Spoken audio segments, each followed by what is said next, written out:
बात 1988 की है। धनबाद नामक जगह पर रमन अपनी पत्नी योगिता के साथ खुशी खुशी रह रहा था। वो पेशे से डॉक्टर था।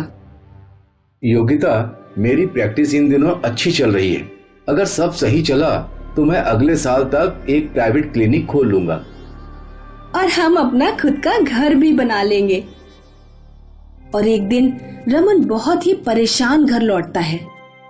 क्या हुआ? आप इतने परेशान क्यों लग रहे हो? रमन पेपर्स योगिता के हाथ में रख देता है। पढ़ो इसको। ये क्या है? हे भगवान, अभी तो आपकी प्रैक्टिस जमने लगी थी, अब क्या करेंगे हम? कैंसिल नहीं हो सकता है क्या ये ट्रांसफर ऑर्डर? गवर्नमेंट ने ऑर्डर दिया है, इसलिए जाना तो पड़ेगा ही। वैसे गवर्नमेंट ने ट्रांसफर के साथ साथ प्रमोशन भी दिया है मुझे। उस गांव में कोई भी नहीं टिकता है। मगर ऐसा क्यों? वो तो मुझे पता नहीं। थोड़े दिन वहां कमा लेते हैं, फिर अपनी क्लिनिक बना लेंगे। आगे हमें अपनी फैमिली भी तो बढ़ानी है। अच्छा। और वो लोग अपना सामान लेकर विजयगढ़ जा रहे होते हैं कि रास्ते में गुजरते वक्त एक काली बिल्ली उनका रास्ता काट जाती है और गाड़ी का टायर भी 2 बार पंचर हो जाता है। सुनो जी, काली बिल्ली का रास्ता काटना अच्छा नहीं होता। कैसी बातें कर रही हो तुम?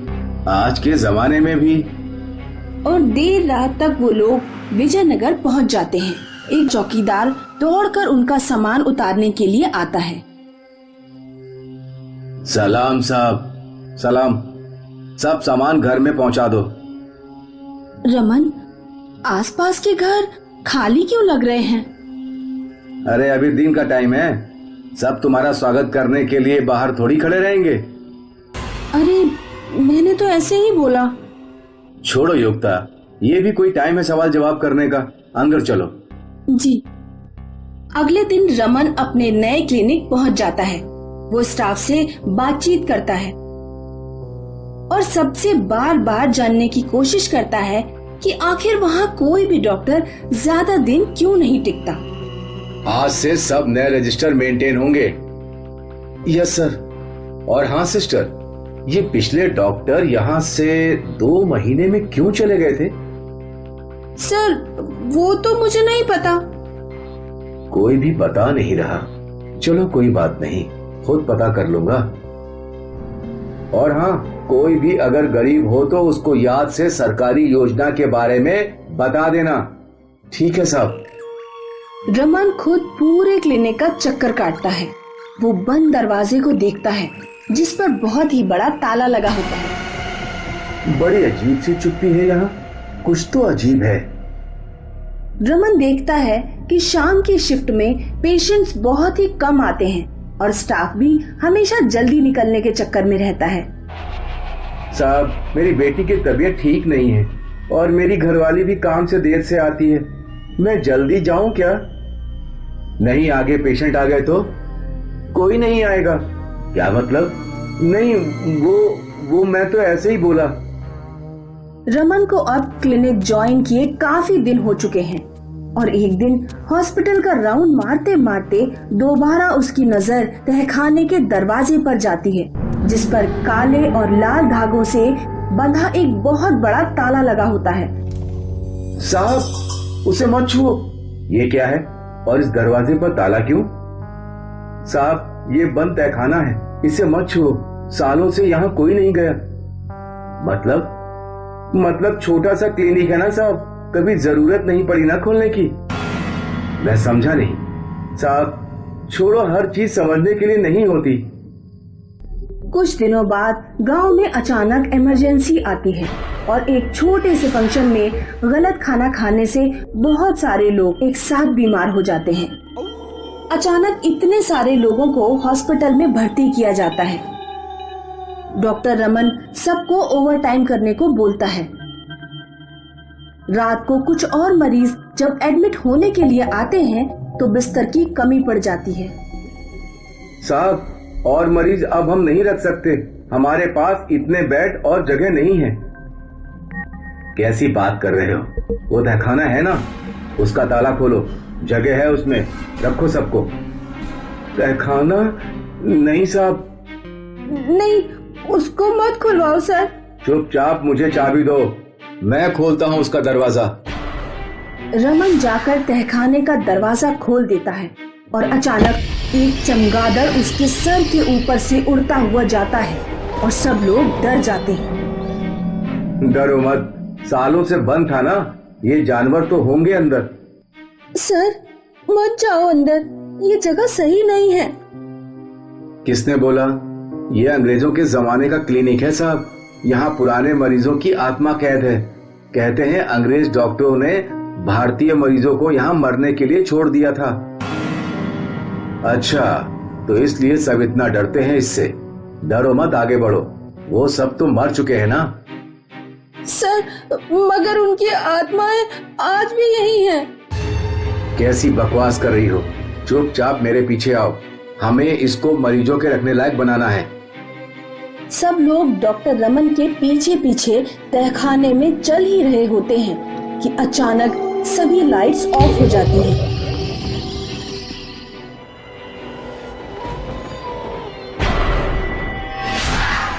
अरे टॉर्च नहीं लाए थे क्या साथ में? लाया हूँ तो चलाओ ना। वार्ड बॉय टॉर्च जला ही रहा होता है कि तभी एक बड़ा सा पक्षी उड़ता हुआ आता है और टॉर्च को नीचे गिरा देता है और अचानक तेज तेज हवाएं चलने लगती हैं। अरे तहखाने में तेज हवाएं कैसे आई?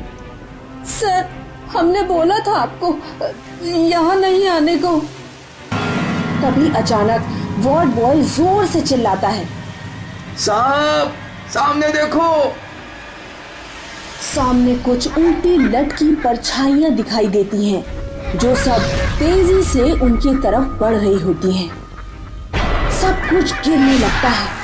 वार्ड बॉय और नर्स वहां से भाग जाते हैं और कोई साया आकर डॉक्टर को पीछे से पकड़ लेता है।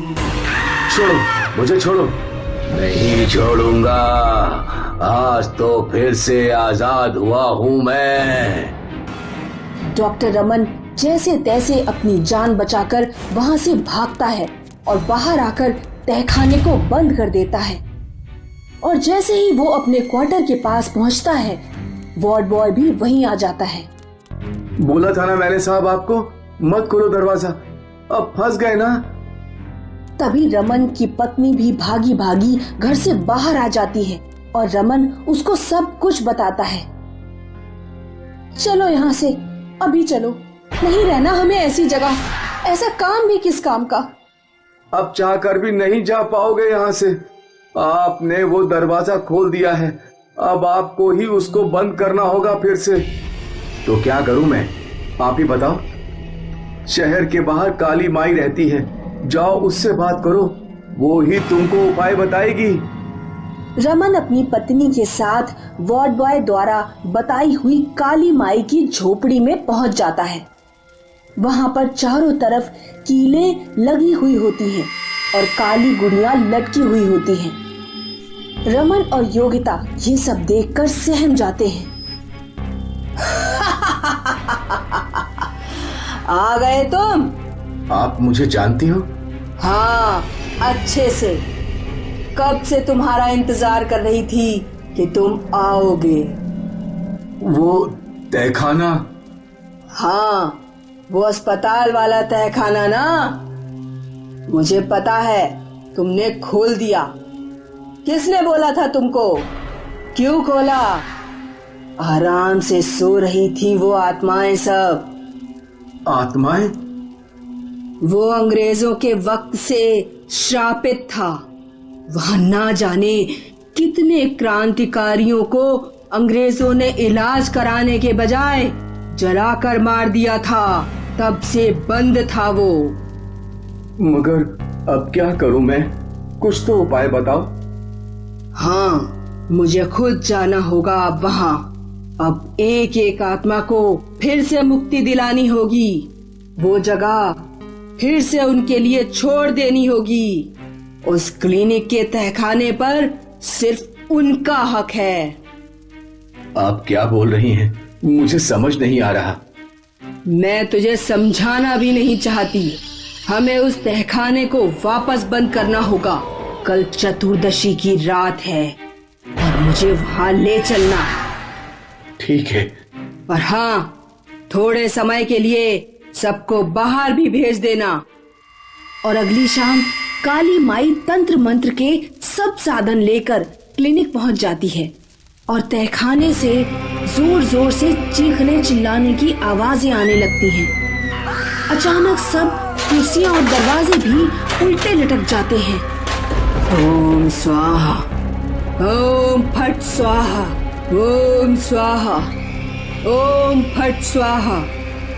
कुछ परछाइयां आकर काली माई और रमन को पकड़ने की कोशिश करती हैं। ओम स्वाहा, ओम फट स्वाहा, ओम स्वाहा, ओम फट स्वाहा, ओम स्वाहा। बस अब बाहर मत निकलना, अंदर ही रहना। तुम्हारी बाहर कोई जरूरत नहीं है।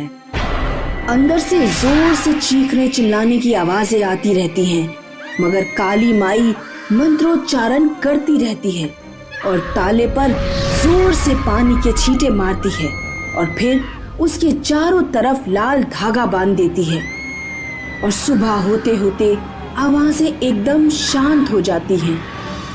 माई, ये सब क्या है? बस अब ये सब शांत हो गई हैं, कभी लौट कर नहीं आएंगी। काली माई और इस दरवाजे को दोबारा खोलने की कोशिश मत करना, वरना अगली बार ये काली माई होगी या नहीं ये मैं खुद भी नहीं जानती। रमन घर लौट आता है और अब भी डरा हुआ होता है। अब तो सब ठीक हो गया है ना, अब क्यों घबरा रहे हो आप? सब ठीक तो हो गया है युक्ता, मगर मैं उस क्लिनिक में अब कभी काम नहीं कर पाऊंगा। तो क्या डिसाइड किया है आपने? सोच रहा हूँ अब ये सरकारी नौकरी छोड़ देता हूँ, यहाँ से दूर चलते हैं, खुद का एक छोटा सा क्लिनिक खोल लेंगे और बार बार दूसरी जगह भी नहीं जाना पड़ेगा। और कुछ दिनों बाद रमन अपने परिवार के साथ वो गांव छोड़कर जा रहा होता है और दूर से तहखाने का दरवाजा जोर जोर से खुलने की कोशिश कर रहा होता है। ये साइंटिस्ट रमन है जो आज दुनिया के सामने एक बहुत बड़ी महामारी की मेडिसिन की घोषणा करने वाले हैं। लेकिन एक भूतिया साया इनका पीछा कर रहा है। पिछली रात से इनके साथ अजीबोगरीब चीजें हो रही हैं। ये सोए तो अपने बिस्तर पर थे, लेकिन इनकी आंख कुएं में खुली। लोगों ने इनकी जान तो बचा ली, लेकिन कोई तो है जो इनका पीछा कर रहा है। तो सर, हमें बताइए कि आपको कैसा लग रहा है इतनी बड़ी इन्वेंशन करके? ये मेडिसिन दुनिया का सबसे बड़ा इन्वेंशन है। मैं बहुत खुश हूँ। बहुत मेहनत की है मैंने। साइंटिस्ट रमन बोल रहे थे कि कोई साया उनके आसपास मंडराने लगा। वो डर गए। उस साये ने सामने रखे हुए पानी के ग्लास को उठाकर साइंटिस्ट के मुंह पर फेंक दिया। सभी लोग दंग रह गए। ये सब लाइव टीवी पर दिख रहा था। कौन है? कौन है यहाँ? सिक्योरिटी! जैसे ही सिक्योरिटी स्टेज पर आ रही थी, उस भूत ने सिक्योरिटी को हवा में उड़ाकर पटक दिया। साइंटिस्ट रमन बहुत डर गए और रिपोर्टर भी डरी हुई थी कि तभी सबके सामने साइंटिस्ट विक्रम का भूत दिखने लगा। ये सब लाइव टीवी पर दिख रहा था। साइंटिस्ट रमन भागने की कोशिश कर रहे थे कि साइंटिस्ट विक्रम के भूत ने उन्हें कुर्सी से बांध दिया। ये दवा रमन ने नहीं, मैंने बनाई है। इस धोखेबाज रमन ने मेरा खून कर दिया। खून? हाँ, खून। मैं और रमन एक साथ एक ही लैब में कई सालों से काम कर रहे थे। इस साल की शुरुआत में महामारी फैलने लगी। यार, इस महामारी से दुनिया को बचाना ही होगा। दुनिया भर के सारे साइंटिस्ट इस महामारी की ही दवा खोजने में लगे। कोई ना कोई जरूर बनाएगा। हमें भी कोशिश करनी चाहिए। ना बाबा ना, तू ही कोशिश कर, मेरे पास और भी बहुत काम है। मैं अकेला इस महामारी के ऊपर रिसर्च करने लगा। 1 महीने बाद मुझे इस महामारी के कीटाणु का कंपोजिशन समझ में आ गया। रमन, देख, मुझे इसका कॉम्पोजिशन मिल गया। अब मैं जल्द ही इसकी मेडिसिन बना लूंगा। अरे वाह, फिर तो हम बहुत अमीर हो जाएंगे। ये मेडिसिन किसी बड़ी कंपनी को बेचकर हम दुनिया के सबसे अमीर साइंटिस्ट बन जाएंगे। नहीं यार, ये हम गवर्नमेंट को देंगे। वो क्यों?